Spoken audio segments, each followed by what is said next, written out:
শামীম, আমাদের আব্দুর রব রিজভী হুজুর আমাদেরও শ্রদ্ধেয়, এবং আমরা যারা আছি আমরা সবাই অনেক মারহাবা বলি, আলহামদুলিল্লাহ বলি, সবাই ভালো থাকি এবং সকলকে বলবো আসসালামু আলাইকুম ওয়া রাহমাতুল্লাহি ওয়া বারাকাতুহু। সোশ্যাল মিডিয়ায় মোটামুটি সমস্ত মহলের মধ্যে একটা সমালোচনার ঝড় উঠেছিল যে শামীম রাজা এবং আব্দুর রহমান রিজভী সাহেবের যে অপ্রীতিকর ঘটনাটা ঘটে গেল স্টেজের মধ্যে, তো সেটা নিয়ে খুব কেউ পজিটিভ কেউ নেগেটিভ সমালোচনা করেছে।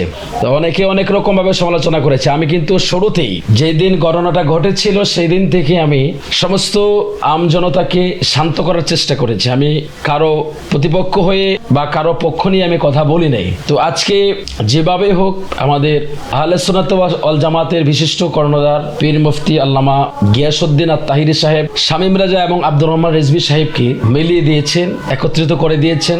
আমি শুরুতে বলেছিলাম আপনারা সমালোচনা করবেন না, আপনারা এটা নিয়ে নাড়াচাড়া করবেন না, আমাদের ঘরের বিষয়, সেটা ঘরোয়াভাবে ঘরের ভিতরে আমরা সমাধান করে ফেলবো। সেটা সমাধান হয়েছে। আমি পূর্বেই বলেছিলাম আপনাদের যেগুলো অযথা আপনারা সমালোচনা করবেন না, এটা নিয়ে আপনারা বাড়াবাড়ি করবেন না। এটা একটা সমাধানকৃত বিষয়, এটা স্বাভাবিক একটা বিষয়। বিশেষ করে আহলে সুন্নাত ওয়াল জামাতকে যারা আর চোখে দেখে, তারা এটা নিয়ে যে সমস্ত বাজে মন্তব্য করেছেন, বাজে কথাবার্তা বলেছেন, আমরা কিন্তু আপনাদেরকে বাজে কথা বলি নাই। আমরা কিন্তু আপনাদের কোনো দোষ ত্রুটি পেলে এটা সমাজের কাছে আপনাদেরকে ছোট করার জন্য কিন্তু আমরা বলি না, কিন্তু আপনারা ঠিকই করেন, তবে কাজগুলো ভালো না। দিন শেষে যেটা আপনারা রেজাল্ট আপনাদের সামনে দেখতে পেলেন, আমি বলেছিলাম যে এটা সমাধান হয়ে যাবে, এটা সমাধানের বিষয়, সমাধান হয়ে যাবে।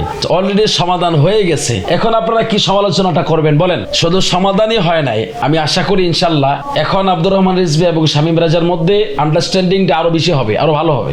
এখন আরো তাদের মধ্যে গভীরতাটা আরো বাড়বে, সম্পর্কটা আরো বাড়বে। অতএব তারা সমালোচনাকারী সমালোচনা করেন, অন্যের দোষ খুঁজে বেড়ান, সমস্ত কাজ বন্ধ করে দেন। এতে করে কিন্তু ফলাফল ভালো আসে না। যারা অন্যের সমালোচনায় ব্যস্ত থাকে, দিন শেষে তাদের রেজাল্টটা খুব খারাপ হয়। আপনি যদি ভালো মানুষ হন, আপনি যদি প্রিয় নবীর আদর্শে আদর্শীবান হন, তাহলে আপনার মধ্যে চিন্তা চেতনা আসবে কি করে সমস্ত বিষয়গুলোর মধ্যে বিবেচনা করে যে কি করে সমাধানের রাস্তা বের করা যায়। উত্তম তো সেই ব্যক্তি যে ব্যক্তি মীমাংসার পথে হাঁটে, নিকৃষ্ট সেই ব্যক্তি যে ব্যক্তি ঝামেলা বাঁধানোর পিছনে হাঁটে। কাজে মীমাংসার পথে হাঁটার চেষ্টা করুন, ঝামেলা বাঁধানোর পথে হাঁটবেন না, এটা কিন্তু ভালো কাজ না।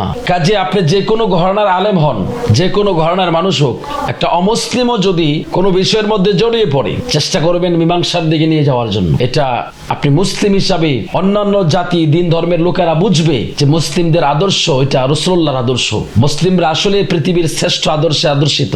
এটা যদি না করতে পারেন ভাই, আপনার মুসলমান পরিচয়ের কি মূল্য থাকবে বলেন? এটুকু যদি আপনি না করতে পারেন, আপনি মুসলিম হয়ে লাভটা কি? আপনি মুসলমানদের লেবাস পরে লাভটা কি বলেন? আপনার ক্যারেক্টার যদি খারাপ থাকে, আপনার কারণে যদি আপনার ধর্মের বদনাম হয়, আপনার নবীর বদনাম হয়, আপনার আল্লাহকে কেউ যদি গালি দেয়, তাহলে আপনার এই লেবাস পরে লাভটা হবে কি?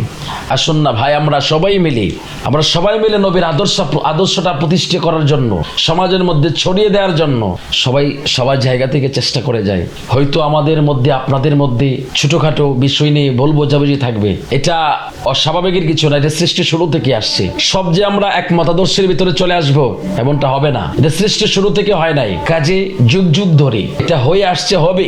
অতএব এগুলো নিয়ে যেন আমরা বাড়াবাড়ি না করি, আমরা চেষ্টা করি অন্তত বেসিক যে বিষয়গুলো, যেটা দেখে অন্যান্য ধর্মের লোকেরা মুসলিমদেরকে ঘৃণা করবে, মুসলমানদের দিকে বাঁকা নজরে তাকাবে, মুসলমানদেরকে নিয়ে সমালোচনা করার সুযোগ পাবে। আর নাস্তিক ব্লগার তো আছে যারা ইসলামকে সহ্য করতে পারে না।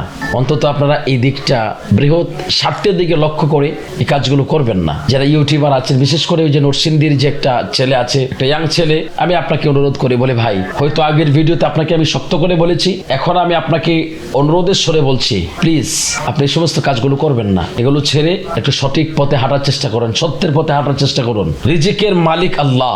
রিজিক আপনাকে আল্লাহ যদি দেয়, পৃথিবীর কোনো অপশক্তি আপনার রিজিককে আটকে রাখতে পারবেন না। কাজে নিজের কিছু টিআরপির জন্য, কিছু ভিউর জন্য আপনারা এগুলো করবেন না, প্লিজ।